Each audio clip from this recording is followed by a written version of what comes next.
friends, it's me Yas Nandini. Welcome back to our channel MCM, a middle class mom. Already in the second video we have discussed about some of the myths and facts during the pregnancy. Now today we'll discuss about some of the myths and facts post pregnancy. Though many of you don't find this video useful, please do share so that someone else would find helpful. Many of them doesn't know all these. This video is just to bring some awareness and not to insult our traditional beliefs. There are scientific reasons for some of the traditional beliefs, so people should know about this and follow accordingly. I just want to try and bring awareness to those who are in need. So please watch the video completely, and if you like, please give me a thumbs up, and also please do share compulsorily, also comment. And also, if anyone watching our channel for the first time, please do subscribe and also press the bell icon for the notifications. Post-pregnancy myths versus facts. Myth 1. It is often believed that baby catches cold if breastfeeding mom drinks or baths with cold water. Fact. There is no scientific reason behind this. After delivery, it's believed that mom's body goes into a cold state due to loss of blood and fluids. So, hot baths and heat-inducing foods are recommended during confinement period of 40 days after delivery. In this period, she may get ill if she drinks or baths with cold water in a bad weather. Generally, if you get cold, the people around you may also get infected, as it's an infection that can be transmitted from one to other. The same way your baby also may catch cold from you. To be clear, baby doesn't get infected through mother's breast milk. Instead, it improves the immunity of the baby.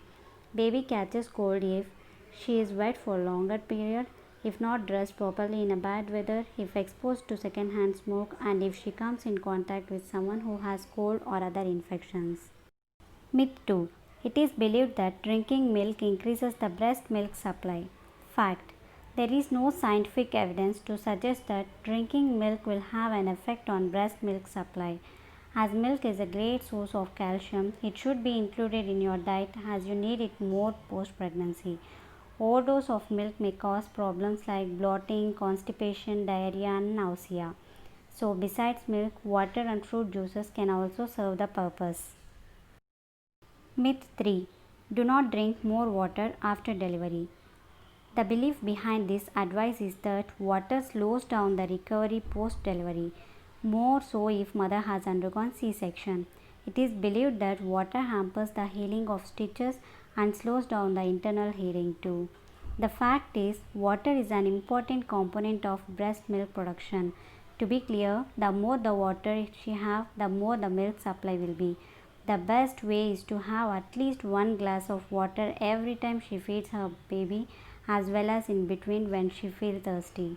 It is very important to stay hydrated. Aim to have at least 8 to 12 glasses of water per day.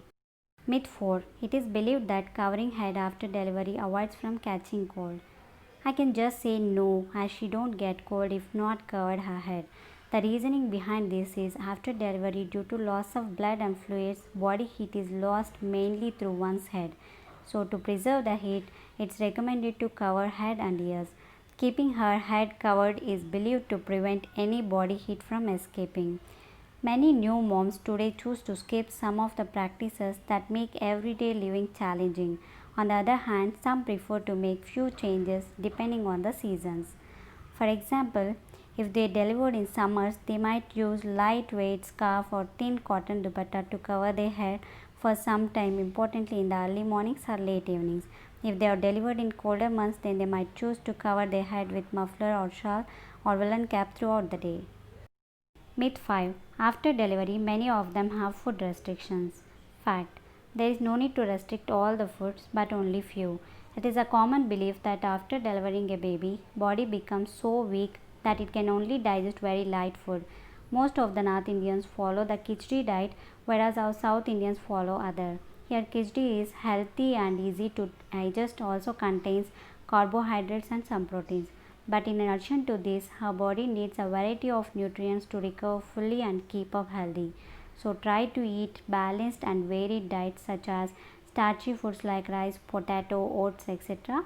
Dairy products like milk and curd, proteins such as lentils and pulses, and also plenty of fresh fruits and vegetables.